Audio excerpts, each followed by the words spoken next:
Hello दोस्तों, कैसे आप सब। आशा करते हैं आप सभी लोग अच्छे होंगे और कंटिन्यू अपनी तैयारी कर रहे होंगे। दोस्तों, आज यूपी कांस्टेबल की जो बच्चे तैयारी कर रहे हैं वो लोग इस प्रैक्टिस सेट को ज़रूर दें और अपने दोस्तों में भी शेयर कर दें, क्योंकि इस प्रैक्टिस सेट में बहुत ही इम्पोर्टेंट क्वेश्चन चुन चुन के उठाए गए हैं और ऐसे ही क्वेश्चन आपके एग्ज़ाम में भी आने वाले हैं। तो आप लोग भी देखें कि आपका जो हिंदी वाला पोर्शन है आप उससे कितने क्वेश्चन सही कर पाते हैं और कितने क्वेश्चन आप नहीं सही कर पाते हैं। ठीक है, तो वीडियो को पूरा देखें और अगर वीडियो आपको पसंद आए तो लाइक कमेंट शेयर ज़रूर कर दें। ठीक है, और चैनल पे अगर पहली बार आया है ना तो दोस्तों देखो, चैनल को सब्सक्राइब जरूर कर लेना। आपको इसी तरह की वीडियो कंटिन्यू मिलेगी, मतलब आपको हर रोज़ एक प्रैक्टिस सेट हिंदी को इस चैनल पे मिलेगा। ठीक है, तो आप लोग देखें वीडियो को। और आप सभी को बता दें, ये खुद से हैंड राइटिंग है और ये आपने आप से बनाई गई PDF है, तो आप लोग देख लेना। अगर कहीं कोई छोटी मोटी त्रुटि है तो उसको थोड़ा सा नज़रअंदाज कर देना, है ना। और इसके अलावा आप सभी को बता दें कि जो आपका एग्ज़ाम है यूपी कांस्टेबल का बहुत जल्द होगा। हो सकता है आपका एग्ज़ाम अगस्त लास्ट वीक में आपका हो जाए। ठीक है, तो आप लोग अपनी तैयारी है जो उसको कंटिन्यू रखें और देखें कि आपके प्रैक्टिस सेट में कितना स्कोर बन पा रहा। और आप सभी को बताएं कि देखो, यूपी पुलिस में अगर आपको वाकई में सिलेक्शन लेना है ना तो हिंदी को आपको बहुत बढ़िया करना होगा कुल मिला के। ठीक है, आपके देखो 37 क्वेश्चन हिंदी के आएंगे, उसमें से अगर आपने 33 से 35 तक क्वेश्चन कर दिए तो फिर आपका सिलेक्शन होने से कोई रोक नहीं सकता, क्योंकि और जो सब्जेक्ट है ना उनमें आप करोगे स्कोर, पर हिंदी में बेस्ट स्कोर जिसका है 35 तक अगर रहेगा उसका सिलेक्शन 100% होने वाला है। ठीक है, तो बहुत मायने रखता है। हालांकि बहुत सारे लोग बोलते हैं हिंदी में क्या, हिंदी में क्या। आप उन लोगों से पूछो कि हिंदी में आप जब अभी आपका एग्ज़ाम हुआ था फरवरी में, उसमें हिंदी में कितना स्कोर रहा। 25 से 30 तक बहुत ही कम बच्चे होंगे जो 25 से ऊपर गए हों, बाकी सब 25 के नीचे ही रहे होंगे। ठीक है, तो बहुत चीज़ें हैं, तो आप लोग इन चीज़ों को बारीकी से लिया करें और देखें कौन कौन से क्वेश्चन आप कर पाते हैं और कमेंट में अपना ज़रूर बताएं स्कोर। ठीक है, पूरा प्रैक्टिस सेट है, आप लोग करें सॉल्व। देखो, जैसे क्वेश्चन नंबर 1 दिया गया है कि शब्द की सबसे छोटी इकाई क्या कहलाती है। जो शब्द है ना उसकी सबसे छोटी इकाई क्या कहलाती है। आपको इसका आंसर अगर आपको आता है तो कमेंट बॉक्स में तुरंत पिन करें। ठीक है, तो इसका जो राइट आंसर हो जाएगा दोस्तों वो है आपका B नंबर, यानी कि जो शब्द की सबसे छोटी इकाई है वो वर्ण कहलाती है। ठीक है, तो इसके बाद में आ जाते हैं दोस्तों आपके क्वेश्चन नंबर 2 पे, जो आपका 2 नंबर है, यानी कि प्रश्न नंबर 2 पे। तो उसमें कहा गया है कि या रा ला वाह, ये जो आपके वर्णमाला के अक्षर हैं, तो या रा ला वाह किस प्रकार के व्यंजन हैं। ये जो आपके या रा ला वाह हैं किस प्रकार के व्यंजन हैं। ऊष्म, ऑप्शन नंबर B में अंतस्थ, या फिर ऑप्शन नंबर C स्पर्श, या फिर ऑप्शन नंबर D अयोग्य वाह है। तो आपको बताना इसमें राइट आंसर कौन सा हो जाएगा। दोस्तों, ये जो आपके या रा ला वाह है ना, ये आपके अंतस्थ व्यंजन आते हैं। ठीक है, आपके अंतस्थ व्यंजन होते हैं। और आते हैं दोस्तों क्वेश्चन नंबर 3 पे। तो प्रश्न 3 में दिया गया है कि आपको बताना है कि निम्नलिखित में से शुद्ध वर्तनी वाला शब्द कौन सा। आपको शुद्ध वर्तनी वाला शब्द बताना है कि इसमें शुद्ध वर्तनी कौन सा है। ठीक है, आपने देखा होगा यूपी पुलिस कांस्टेबल में ये इस तरह के क्वेश्चन आपके 2 क्वेश्चन कन्फर्म है, आने ही आने हैं शुद्ध वर्तनी से। तो ये शुद्ध वर्तनी भी अपने करके जाना अच्छे से। ठीक है, ये आप पहले से प्रैक्टिस करेंगे आप शुद्ध वर्तनी तभी कर पाएंगे। तो इसमें आपको बताना कि कवयित्री किस तरह लिखा जाता है, इस तरह लिखा जाता है या इस तरह लिखा जाता है, किस तरह लिखा जाता है। अगर आप लोगों को पहले से पता है तो कमेंट में बताएं। देखो, कवयित्री जो लिखा जाएगा सही रूप ये है। ठीक है, आपका कवयित्री का सही रूप ऑप्शन नंबर B ये हो जाएगा। ठीक है, अब आ जाते हैं दोस्तों क्वेश्चन नंबर 3 पे, जो कि बहुत ही इम्पोर्टेंट क्वेश्चन है। मैंने कहा ना आपसे कि मैंने एकदम चुने हुए क्वेश्चन लिए हैं। और प्रश्न नंबर 4 पे आ जाते हैं, शुद्ध वर्तनी कौन है। इसमें शुद्ध वर्तनी आपको बताना कि शुद्ध वर्तनी कौन सी है। देखो, आपको 4 ऑप्शन दिख रहे होंगे, option number A, option number B, option number C और ऑप्शन नंबर आपका D। आपको इसमें बताना कि शुद्ध वर्तनी कौन सी है। जो अनुग्रहित है किस तरह लिखा जाएगा। तो दोस्तों, आपका जो अनुग्रहित है ना वो आपका इस तरह लिखा जाएगा। ठीक है, अनुग्रहित याद रखना, अनुग्रहित है इस तरह लिखा जाएगा। और ये जितनी आपकी परीक्षाएं हुई ना, ये आपका अनुग्रहित और कवयित्री लगातार रिपीटेड क्वेश्चन है और आगामी परीक्षाओं में भी क्वेश्चन जरूर आएंगे। इनको एक बार आप जरूर देखें। ठीक है, अब आ जाते हैं दोस्तों क्वेश्चन नंबर आपके 5 पे, जो बहुत ही इम्पोर्टेंट क्वेश्चन है। दो स्वरों के मेल से जो विकार होता है, मतलब दो जो स्वर हैं उनके मेल से जो विकार होता है, मतलब कौन सा शब्द बनता है उसको आपको बताना है, उसे क्या कहते हैं। ठीक है, उसको संधि कहते हैं, समास कहते हैं, अलंकार या विच्छेद। तो आपको बताना कि दो स्वरों के मेल से जो विकार होता है उसको क्या कहते हैं, उसको कहते हैं आपका संधि। ठीक है, उसको संधि कहते हैं। दो स्वरों के मेल से जो विकार होता है उसे संधि कहते हैं। ठीक है, ये आपका हो गए क्वेश्चन नंबर 5 तक हो चुके हैं। अब आ जाते हैं दोस्तों क्वेश्चन नंबर 6 पे। ठीक है, प्रश्न 6 पे देखते हैं क्या दिया गया है। अन्याय शब्द का संधि विच्छेद क्या होगा। जो आपका अन्याय है ना, उसका संधि विच्छेद आपको बताना है कि क्या होगा। संधि विच्छेद भी पढ़ के जाओ, आपके 2 क्वेश्चन संधि विच्छेद से 1 या 2 प्रश्न आपके बनते ही बनते हैं। यूपी पुलिस के कांस्टेबल का जो एग्ज़ाम होगा उसमें 2 क्वेश्चन या 1 क्वेश्चन आपका 100% बनेगा। ठीक है, तो अन्याय शब्द का संधि विच्छेद क्या होगा आप सभी को बताना है, इसका संधि विच्छेद। तो इसका जो राइट आंसर होगा दोस्तों ये होगा। ठीक है, अन्य प्लस अन्न। बहुत ही इम्पोर्टेंट क्वेश्चन लिए गए हैं इस टेस्ट में, और ऐसे ही इम्पोर्टेंट क्वेश्चन रोज़ आएंगे आपके पास, हर रोज़ एक सेट आएगा, तो आप लोग इसको ज़रूर करें। ठीक है, और आ जाते हैं क्वेश्चन नंबर आपका 7 पे। देखें क्या दिया गया है। क्वेश्चन नंबर 7, क्वेश्चन नंबर 7 में आपका दिया गया है ये जो उच्चारण में कौन सी संधि होती है। उच्चारण आपका इस तरह लिखा जाएगा, में कौन सी संधि है, आपको बताना कि उच्चारण में कौन सी संधि होती है। ठीक है, क्वेश्चन नंबर 7 में तो इसका जो उच्चारण में आपको दोस्तों संधि होती है, ये आपकी होती है व्यंजन संधि। ठीक है, उच्चारण में आपकी व्यंजन संधि होती है। उत प्लस चारण हो जाता है, उच्चारण की जगह आपका हो जाता है उत, ता में हलंत लगता है प्लस चारण। ठीक है, उत प्लस चारण, तो ये आपका हो जाता है इसमें व्यंजन संधि। ठीक है, अब आ जाते हैं दोस्तों क्वेश्चन नंबर 8 पे, जो बहुत ही इंपॉर्टेंट क्वेश्चन है। इसमें जितने भी क्वेश्चन हैं सारे इंपॉर्टेंट हैं, बहुत ही चुनिंदा क्वेश्चन लिए गए हैं, है ना। समास का शाब्दिक अर्थ क्या है। जो समास है ना उसका शाब्दिक अर्थ आपको बताना है कि समास का शाब्दिक अर्थ क्या होता है। विच्छेद करना, ऑप्शन नंबर बी संक्षेपीकरण, ऑप्शन नंबर सी जोड़ना, या ऑप्शन नंबर डी अर्थ निकालना। तो आपको बताना है इसका राइट आंसर क्या हो जाएगा। दोस्तों इसका जो राइट आंसर होगा वो ऑप्शन नंबर बी होगा, संक्षेपीकरण। ठीक है, अब आ जाते हैं क्वेश्चन नंबर 9 पे, यानी कि अगले प्रश्न पे। देखो राइटिंग जो आप लोग देख रहे होंगे हैं बहुत ज़्यादा अच्छी नहीं है, पर थोड़ा सा कोऑपरेट करना। और को प्रश्न नंबर 9 पे आ जाते हैं। अहेर शब्द का तत्सम रूप क्या है। जो अहेर है ना उसका तत्सम रूप आपको बताना कि क्या होगा। ठीक है, तो दोस्तों ऑप्शन ए में दिया गया अरहर, ऑप्शन बी में दिया गया अहिर, ऑप्शन सी में दिया गया आषाढ़, ऑप्शन डी में आखेट। तो आपको बताना कि इसका सही कौन सा होगा। तो इसका जो राइट आंसर होगा यानी कि ऑप्शन नंबर डी। ठीक है, डी ऑप्शन आपका होगा। ठीक है, यहाँ पे बहुत तेज़ बारिश हो रही है और ज़्यादातर यूपी के कई ज़िलों में बारिश लगातार चल रही है, यहाँ भी चल रही है, आप लोगों को आवाज़ आ रही होगी।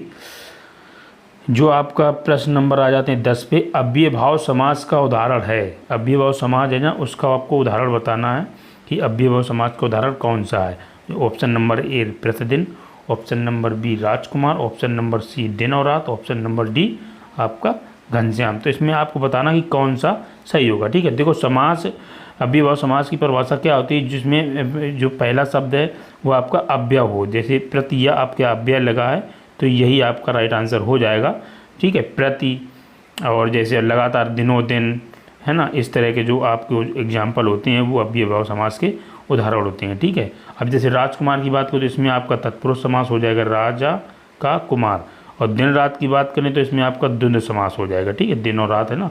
और घनश्याम में आपका कर्मधारय समास भी है और आपका बहुब्री समास भी है। ठीक है, जो प्रश्न नंबर 10 का राइट आंसर होगा वो आपका होगा ए ऑप्शन। ठीक है, अब इसी तरह आते हैं दोस्तों क्वेश्चन नंबर 11 पे। 11 पे दोस्तों दिया गया है प्रश्न 11 पे, जिसकी उपासना की जाती है। ये अनेक शब्दों की एक शब्द है, यहाँ से आपके 2 या 3 क्वेश्चन, कम से कम 2, है ना, और 2 से 4 क्वेश्चन आपके हर एक एग्ज़ाम में पूछे जाते हैं। आप लोग चाहो तो यूपी पुलिस के जो पिछले एग्ज़ाम हुए हैं ना वहाँ भी देख सकते हैं, यहाँ से क्वेश्चन आपके 3-4 क्वेश्चन 100% आते हैं, है ना। तो ये बहुत ही इम्पोर्टेंट टॉपिक है, इसको तैयार करके आपको जाना है। ठीक है। देखो एक एक नंबर से आपका जो मेरिट लिस्ट में बहुत सारी चीज़ें होती हैं, एक एक नंबर बहुत ही इम्पोर्टेंट है। ठीक है, तो आप लोग ऐसा नहीं है कि एक प्रश्न की वजह से आप चैप्टर सोचते हैं बहुत सारे बच्चे की एक क्वेश्चन की वजह से पूरा चैप्टर कौन पढ़ेगा। देखो ऐसा है ना, हर एक चैप्टर से कहीं ना कहीं से आपका क्वेश्चन बनता है। ऐसा नहीं है कि आपके केवल 4-5 चैप्टर से ही क्वेश्चन आएंगे सारे, ऐसा बिल्कुल भी नहीं है। वो तो पता नहीं है किस चैप्टर से कितने क्वेश्चन आ जाएँ, लगभग आपको सभी चैप्टर अच्छे से तैयार करने होंगे। ठीक है, तो इसका जो प्रश्न नंबर 11, जिसकी उपासना की जाती है, उसका आपको राइट आंसर बताना। जैसे ऑप्शन ए में दिया गया उपासक, ऑप्शन नंबर बी में उपास्य, ऑप्शन सी में वैष्णव, ऑप्शन नंबर डी आपका उपासक। तो इसका राइट आंसर क्या होगा आप सभी को बताना है। तो दोस्तों जो इसका राइट आंसर होगा वो होगा ऑप्शन नंबर बी उपास्य। ठीक है, उपास्य है जो इसका राइट आंसर होगा, जिसकी उपासना की जाती है। ठीक है, अब आ जाते हैं दोस्तों क्वेश्चन नंबर आपका जो है 12 पे, जो बहुत ही इम्पोर्टेंट क्वेश्चन है। जो क्वेश्चन नंबर 12 दिया गया है, जिसे किसी बात का पता ना हो, ध्यान से सुनिएगा, जिसे किसी बात का पता ना हो, उसके लिए आपको एक शब्द बताना है। अजनबी ऑप्शन नंबर ए में, ऑप्शन नंबर बी में अनभिज्ञ, और ऑप्शन नंबर सी में अज्ञानी, या ऑप्शन नंबर डी इनमें से कोई नहीं। तो आपको इसमें बताना कि इसमें सही आंसर क्या होगा। ठीक है, जिसे किसी बात का पता ना हो, उसके लिए एक शब्द होगा आपका ऑप्शन नंबर बी, यानी कि अनभिज्ञ। ठीक है, बहुत सारे बच्चे अब इसमें लगा रहे हैं अजनबी, अजनबी नहीं होने वाला, इसमें अनभिज्ञ होगा। ठीक है, आ जाते हैं दोस्तों प्रश्न नंबर आपका 13 पे, जो बहुत ही इम्पोर्टेंट प्रश्न है। जो बुलाया ना गया हो, जो बुलाया ना गया हो, उसके लिए आपको एक शब्द बताना है। ऑप्शन ए में दिया गया है आनिमंत्रण, ऑप्शन बी में अनाहूत, ऑप्शन नंबर सी दुश्मन, ऑप्शन नंबर डी आवारता। तो आपको बताना कि इन 4 ऑप्शन में से कौन सा सही है। तो दोस्तों इसका जो राइट आंसर होगा वो होगा आपको ऑप्शन नंबर बी, यानी कि जो बुलाया ना गया हो, अनाहूत। ठीक है, अब आ जाते हैं क्वेश्चन आपका 14 पे, क्वेश्चन नंबर 14, जो बहुत ही इंपॉर्टेंट क्वेश्चन है और हर एक चैप्टर से क्वेश्चन लिए गए हैं। ठीक है, ये किसी प्रैक्टिस सेट से नहीं, ये एक चुन चुन के उठाए गए हैं क्वेश्चन, बहुत ही इंपॉर्टेंट क्वेश्चन लिए हैं आप सभी के लिए। तो अपना स्कोर जरूर बताएं। चंद्रमा और ब्राह्मण के लिए एक शब्द, जो चंद्रमा और ब्राह्मण के लिए एक शब्द, जो एक शब्द अनेक शब्दों में से आपके क्वेश्चन जरूर आता है एक प्रश्न। ठीक है, तो इसको भी आपको देखना है। और इसमें जो आप ऑप्शन दिया है, ए में सोम, बी द्विज, सी वर्ण और डी में श्रेष्ठ, तो इसको बताना कि राइट आंसर आपका कौन सा होगा। देखो चंद्रमा और द्विज दोनों को द्विज कह सकते हैं। ठीक है, यानी कि उसका राइट आंसर हो जाएगा ऑप्शन नंबर आपका बी। ठीक है, बी राइट आंसर है दोस्तों। अब आ जाते हैं अपन लोग क्वेश्चन नंबर 15 पे। अक्ल के पीछे, ये आपका मुहावरों लोकोक्तियाँ का एक चैप्टर है, जो बहुत ही इंटरेस्टिंग चैप्टर है। जब आप पढ़ाई करते समय बोर हो जाए, मतलब ऐसा कोई चैप्टर पढ़ ले जिसमें आपको बोरिंग महसूस हो रही, तब ये आप खोल के बैठ लो। जब बिल्कुल आपका पढ़ाई का मन ना हो, बहुत सारे जैसे मैथ पढ़ ली, रीजनिंग पढ़ ली, बोर हो चुके कि अब नहीं पढ़ना, फिर ये चैप्टर खोल के बैठ जाओ। इसको पढ़ने में बहुत मज़ा आता है। ठीक है, अक्सर ये चैप्टर जब आपको बोरिंग महसूस हो तब पढ़ा करो, तो इसको पढ़ने में मज़ा आता था, वो आप पढ़ाई के प्रति आपका इंटरेस्ट और बढ़ेगा। ठीक है, जब भी बोरिंग हो तभी चैप्टर पढ़ना, जो आपका मुहावरा और लोकोक्तियाँ हैं। बहुत सारे बच्चे सोचते हैं कि यार पढ़ने की ज़रूरत ही का, मुझे तो वो लोकोक्ति मुहावरे तुम देखते ही कर लेंगे। पर कई बार ऐसा होता है ना कि आपको अर्थ नहीं समझ पाते हैं कि क्या सही क्या गलत। ठीक है, अब इसका आप सभी आंसर बताओ पहले, अगर आप सभी को पहले से पता था या नहीं पता था, दोनों चीज़ बताना। अक्ल के पीछे डंडा लेकर दौड़ने का अर्थ क्या होगा। पागल होना ऑप्शन ए में दिया गया है, ऑप्शन बी में शराब पीकर बवाल करना, या ऑप्शन नंबर सी बेसमझी का काम। ठीक है, बेसमझी का काम, या ऑप्शन नंबर डी बहुत मेहनत करना। अब आपको बताना कि अक्ल के पीछे डंडा लेकर दौड़ने का सही अर्थ क्या होगा। तो इसका जो सही अर्थ होगा ना, ऑप्शन नंबर सी होगा। ठीक है, बेसमझी का काम। अक्ल के पीछे डंडा लेकर दौड़ना बेसमझी का काम, मतलब अक्ल के पीछे डंडा लेकर कौन दौड़ सकता है, समझ रहे हैं ना, ये चीज़ है। अब आ जाते क्वेश्चन नंबर आपके 16 पे। तो दोस्तों 16 नंबर जो आपका प्रश्न है, इसको देखते हैं, बहुत ही इंपॉर्टेंट प्रश्न है। प्रयागराज संज्ञा की दृष्टि से है, जो प्रयागराज आपका लिखा गया है, तो प्रयागराज में कौन सी संज्ञा है आपको ये बताना है। व्यक्तिवाचक, जातिवाचक, भाववाचक या आपका द्रववाचक। ठीक है, तो आपको इनमें से बताना कि कौन सा सही होगा। तो दोस्तों प्रयागराज है जो, वो आपका व्यक्तिवाचक संज्ञा के अंतर्गत आता है। ठीक है, देखो व्यक्तिवाचक संज्ञा जितने भी आपके शहरों के नाम हैं वो सब ज़्यादातर सभी व्यक्तिवाचक में आते हैं। ठीक है, और जातवाचक जैसे नदी है, तो ये नदी किसी एक नदी को नहीं दर्शा रहे, पूरी जात समूह को दर्शा रहे, तो उसमें आपका नदी, पेड़, ये सब जातवाचक संज्ञा में आते हैं। ठीक है, मनुष्य। ठीक है, और किसी व्यक्ति का नाम है तो वो व्यक्तिवाचक में आ जाएगा, याद रखना है ना। और इसमें भाववाचक में तो पता ही हो जाएगा आपको जो किसी का भाव जो आपके बताते हैं। इसमें देखो द्रववाचक में जितनी लिक्विड फॉर्म में वस्तुएं होती हैं वो द्रववाचक में आते हैं। ठीक है, अब आ जाते हैं क्वेश्चन नंबर इसी प्रकार जो 17 दिया गया है, प्रश्न 17 पे। तो देखो जो प्रश्न 17 है, संज्ञा का भेद नहीं होता है। जो संज्ञा का भेद नहीं होता, आप सभी एक बार कमेंट बॉक्स में बताएं कि संज्ञा के भेद कितने होते हैं। ठीक है, भेद बताना आपको, याद रखना, संज्ञा के प्रकार नहीं, संज्ञा के भेद। तो दोस्तों संज्ञा का भेद नहीं होता। कौन सा नहीं होता? व्यक्तिवाचक होता है, जातवाचक होता है, भाववाचक होता है, भाई निजवाचक नहीं होता है। ठीक है, निजवाचक आपका ये नहीं होता है। इसका राइट आंसर हो जाएगा ऑप्शन नंबर सी। अब दोस्तों आते हैं क्वेश्चन नंबर 18 पे, जो बहुत ही इम्पोर्टेंट क्वेश्चन है। सर्वनाम का शाब्दिक अर्थ, ये अभी आपका यूपी पुलिस का एग्ज़ाम हुआ था, उसमें ये क्वेश्चन आया था। ठीक है, यूपीपी के एग्ज़ाम में आपका ये क्वेश्चन आया हुआ है, ये रिपीटेड क्वेश्चन है ना। सर्वनाम का शाब्दिक अर्थ क्या है? तो देखो सर्वनाम का शाब्दिक अर्थ क्या है, जैसे ऑप्शन दिए गए हैं, सबका नाम, अर्थ निकालना, संज्ञा का भेद, इनमें से कोई नहीं। तो जो इसका नाम, ये इसका अर्थ होगा ना, सबका नाम। ठीक है, ऑप्शन नंबर ए इसका राइट आंसर हो जाएगा। अब आ जाते हैं क्वेश्चन नंबर 19 पे, जो दिया गया है, पुरुषवाचक सर्वनाम के कितने प्रकार होते हैं। जो पुरुषवाचक सर्वनाम है उसके प्रकार आपको बताना है कि कितने प्रकार होते हैं। और जैसे ऑप्शन दिया गया है, ऑप्शन नंबर ए में 6 प्रकार, ऑप्शन नंबर बी 3 प्रकार, या ऑप्शन नंबर सी 8 प्रकार, ऑप्शन नंबर डी 4 प्रकार। तो आपको बताना है कि पुरुषवाचक सर्वनाम के कितने प्रकार होते हैं। दोस्तों जिसका राइट आंसर होगा ये ऑप्शन नंबर बी होगा। 3 प्रकार होते हैं, है ना, उत्तम पुरुष और मध्यम पुरुष और एक और होता। ठीक है, और 3 पुरुष आपके होते हैं। ओके, और इसके अलावा आपको बता दें, ये क्वेश्चन नंबर आ जाते हैं 20 पे, चंद्रगुप्त अजातशत्रु किसकी रचना है। देखो यूपी पुलिस के एग्ज़ाम में आपकी दो रचनाएं आपकी आना ही आना है, कोई नहीं रोक सकता। अगर आपको यूपी पुलिस का एग्ज़ाम हुआ तो उसमें 2 रचनाएं आपकी 100% आएंगी। ठीक है, तो याद रखना। तो देखो इसमें चंद्रगुप्त अजातशत्रु की किसकी रचना है, आपको बताना है, प्रेमचंद जी की हैं, या जयशंकर प्रसाद जी की, या आज्ञा जी की, या फिर महादेवी वर्मा जी की हैं। ठीक, आपको तो बताना है इसमें कौन सा सही होगा। तो इसका राइट आंसर होगा आपका बी नंबर, जयशंकर प्रसाद की जो आपकी चंद्रगुप्त और आपकी अजातशत्रु दोनों रचनाएं इन्हीं की हैं। ठीक है, तो दोस्तों आप लोग कमेंट बॉक्स में ज़रूर बताएं कि वीडियो आप सभी को कैसा लगा, और इसी तरह का प्रैक्टिस सेट रोज़ आएगा।